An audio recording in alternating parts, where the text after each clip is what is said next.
morning mga ka-Just Do It. Ito, tuturuan ko kayo kung paano maglagay ng console head. Yan. Yan yung tinatawag na console head. Yan.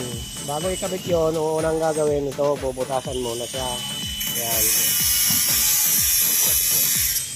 Yan. Ito siya. Yan.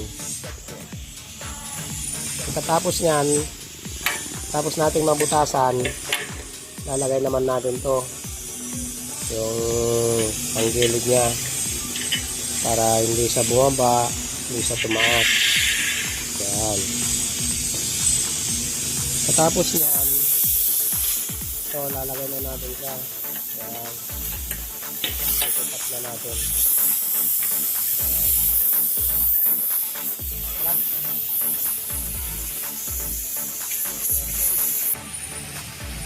Yan.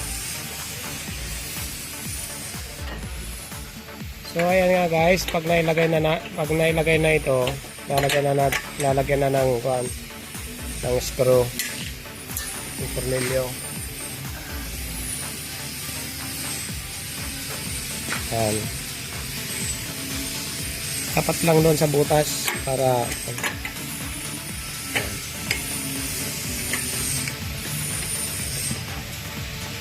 tapos dito rin sa kabila.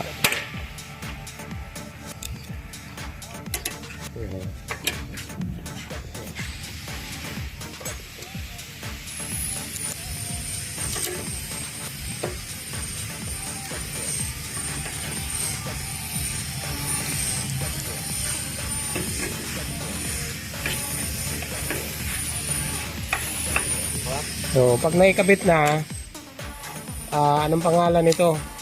I-label naman natin yung gap dito at gap nito para pantay siya. Sinukan ko ng konti.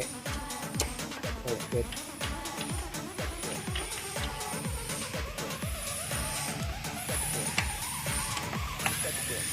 Yan. Yan. Pag label na yung gap dito at gap dito, pwede na natin higpitan.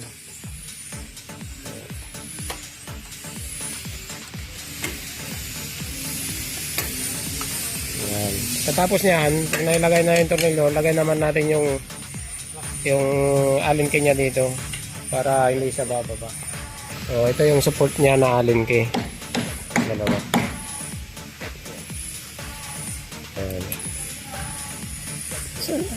Ayan. Yan.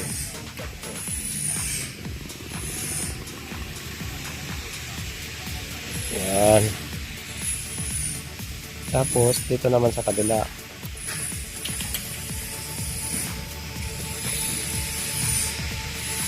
Yan.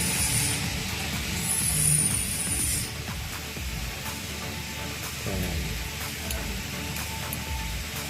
So, ayan na guys, tapos na. Oh, lalagay na lang yung sa pinto dito. Ito naman yung pag kunwari hindi siya kinabit na, hindi siya may gap siya na hindi siya straight, ito i-adjust. Pwedeng pataas o kundi patulak, ganun din ito, patulak pababa. Yan. Yan. Ayan guys, maraming salamat sa panunod. Thanks for watching.